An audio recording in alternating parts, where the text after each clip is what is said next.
Salam saudara-saudara, berjumpa kembali bersama dengan saya dalam kasihnya.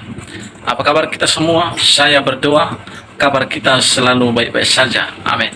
Saudara, viral di sosial media bagaimana kembali dari RT 006 melarang rumah ibadah. Dan kali ini saudara dilarang beribadah di rumah pribadi sendiri. Dan ini saudara sesuatu hal yang sangat luar biasa ya. Bisa dilarang ibadah di rumah sendiri. Padahal kita tahu bahwa kita ini memiliki hak yang sama untuk beribadah. Dan untuk beribadah di dalam rumah kita sendiri tidak perlu yang namanya SKB 2 Menteri. Karena itu adalah rumah pribadi, itu bukan gereja. Ya. Jadi ini perlu kita ketahui. Dan kali ini bagaimana saudara wanita muslim, ibu-ibu dari Sumatera Utara akan buka suara terhadap ini. Dia tidak terima dan dia malu sendiri melihat tingkah laku dari saudara seimannya yang telah membubarkan gereja kekristenan. Mereka takut dan kepanasan tentang ini. Seperti apa cuplikan? Kita simak cuplikan berikut ini. Saya juga dari Putri Sumatera Utara dan saya juga beragama Islam. Tapi saya miris ya melihat ya orang-orang yang seiman dengan saya bertindak seperti ini. Assalamualaikum dan selamat pagi buat semuanya. Ya, mohon maaf video ini tidak bisa saya edit. Saya juga dari Putri Sumatera Utara dan saya juga beragama Islam. Tapi saya miris ya melihat ya orang-orang yang seiman dengan saya bertindak seperti ini, terutama nih masa aliansi umat Islam Kota Medan. Maaf, ingat ya saudara-saudaraku, kita adalah negara demokrasi, negara yang berketuhanan yang Maha Esa. Kita dituntut harus saling menghormati antar agama, yaitu dengan agama yang lain. Kita satu negara, itu negara Indonesia ya, yang sudah diatur dalam undang-undang, yaitu bebas memeluk agama masing-masing. Kenapa begini ya? Miris saya melihat begini ini. Kenapa rupanya mereka beribadah di situ? Apakah mengganggu nyawa-nyawa kalian? Rupanya semua di sana. Sadarlah, berbuat baik itulah yang diinginkan oleh Nabi kita, ajaran agama kita, bukan menyakiti antar sama manusia. Semoga ini cepat ditindaklanjuti oleh pemerintah setempatnya. Oke, terima kasih dan salam seakidah.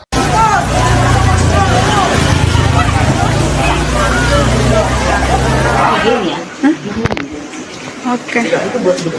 Udah Bu. Nyatakan bahwa mulai hari ini tidak akan mengadakan ibadah atau kebaktian lagi. Nyatakan bahwa mulai hari ini tidak akan mengadakan ibadah atau kebaktian lagi di rumah saya tinggal.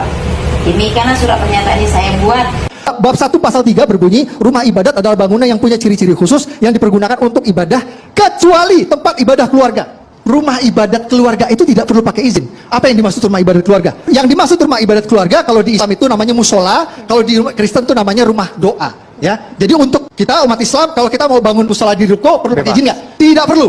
Tidak perlu pakai izin. Begitu juga orang Kristen. Orang Kristen mau bikin rumah doa di rumah atau di ruko itu tidak perlu minta izin. Nah ini penting sekali buat umat Kristen tahu. Jadi supaya jelas, kalian ibadah di rumah, kalian ibadah di ruko tidak perlu minta izin. Itu menurut SKB 2 Menteri. Nah, jadi itu dia videonya teman-teman ya. Kita sudah mendengarkan seorang wanita muslim, seorang ibu-ibu yang menganut agama muslim itu sendiri, dan dia merasa keberatan dan dia marah ya terhadap tindakan-tindakan kelompok-kelompok radikal yang suka melarang umat lain beribadah, yang suka membubarkan ibadah agama lain dan suka mengganggu agama lain.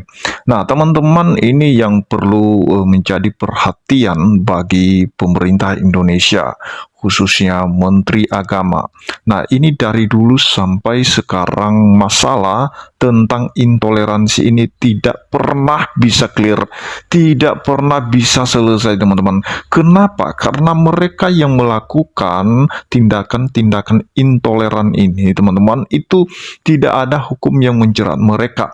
Seperti kemarin yang terjadi di Lampung, ya, si Wawan, ya, dia masuk dalam suatu gereja, orang lagi beribadah, saat itu ibadah lagi berlangsung dan semua jemaat bernyanyi, dan tiba-tiba dia masuk dan kemudian dia naik ke altar dengan menghentikan ibadah yang sedang berlangsung, dan kemudian diproses di Polda Lampung itu sendiri, sehingga kelompok-kelompok yang lain yang mendukung dia itu demo di depan Polda, teman-teman. Nah, jadi kita tidak tahu sekarang kasusnya seperti apa, karena saya baru update berita di beberapa bulan yang lalu, itu ada keringanan bagi dia, ya.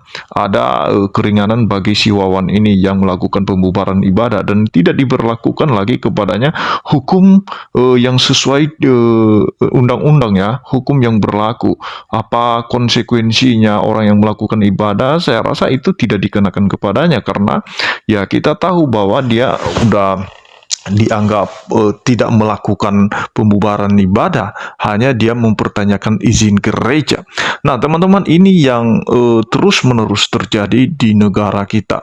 Nah, kalau terus-menerus, teman-teman, seperti ini kondisi dalam negara kita, kapan kita majunya dan mau jadi apalah negara kita ini, teman-teman, ya.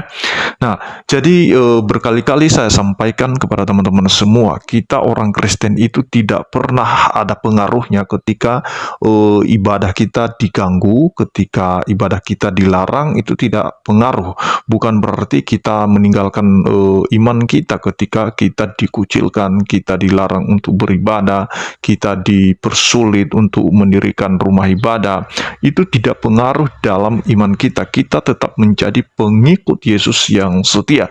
Nah, tetapi anehnya, teman-teman, di video yang kita tonton tadi ada pemilik rumah, ya, mengeluarkan surat pernyataan dan mengatakan bahwa kami tidak melakukan lagi kebaktian di tempat ini. Nah, teman-teman, aneh, ya, kalau orang di dalam rumah itu sendiri melakukan ibadah keluarga, melakukan doa keluarga, kalau mesti itu harus minta izin, bagaimana dengan orang-orang yang melakukan ibadahnya di rumah-rumah, seperti agama-agama tetangga kita ini, teman-teman, yang melakukan hal yang sama, bisa ibadah di rumah, bisa melakukan salat di rumah, dan lain sebagainya. Dan bahkan mereka bisa ngaji di trotoar, mereka bisa melakukan doanya di jalan raya. Itu ada itu video-video yang viral-viral itu, teman-teman, ya, dimana di tengah jalan pun dia melaksanakan doanya. Nah, itu justru itu dilindungi oleh polisi sendiri, ya, bukan diamankan, dijaga, teman-teman. Itu anehnya. Nah, sedangkan ibadah peribadatan yang dilakukan di rumah, doa yang dilakukan di rumah, justru itu harus semuanya dipersulit, harus semuanya ada izinnya dan lain sebagainya.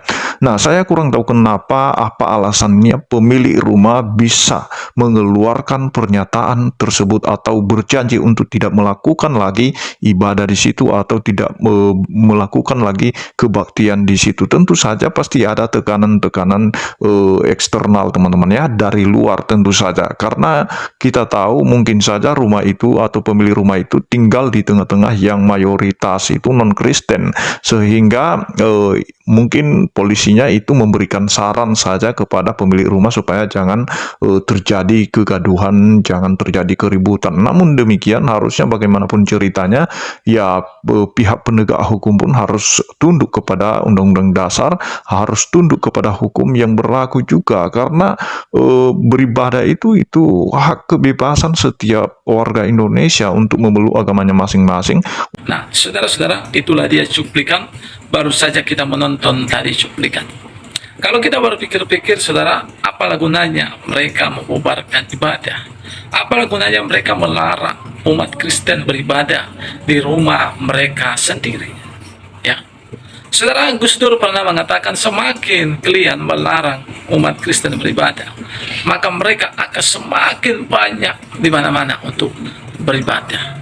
Ya, bahkan juga saudara, beliau juga pernah mengatakan, ya, tidak perlu kita melarang kekristenan beribadah, kalau mereka itu adalah orang-orang baik, tidak seperti ya yang kita pikirkan. Ya, saya sendiri pribadi melihat, ya, orang-orang beribadah itu ya justru mereka akan diubahkan menjadi lebih baik, dan itu tidak ada pengaruhnya bagi Islam, ya saudara-saudara.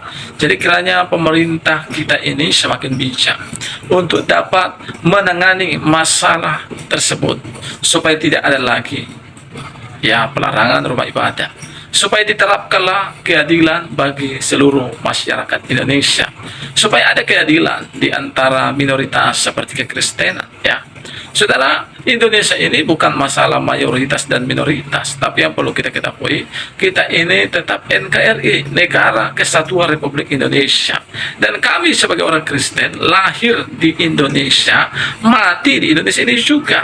Ya, jadi kami punya hak atas bangsa Indonesia ini. Kami punya hak atas tanah air ini. Tidak ada seorang pun yang melarang kami beribadah di tanah air kami, beribadah di tempat kelahiran kami. Kami punya hak beribadah. Kiranya pemerintah ya bijak dalam menangani ini, supaya tidak ada lagi kegaduhan, tidak ada lagi hak-hak dari minoritas kekristenan yang terbuang ataupun yang diabaikan, saudara-saudara ya.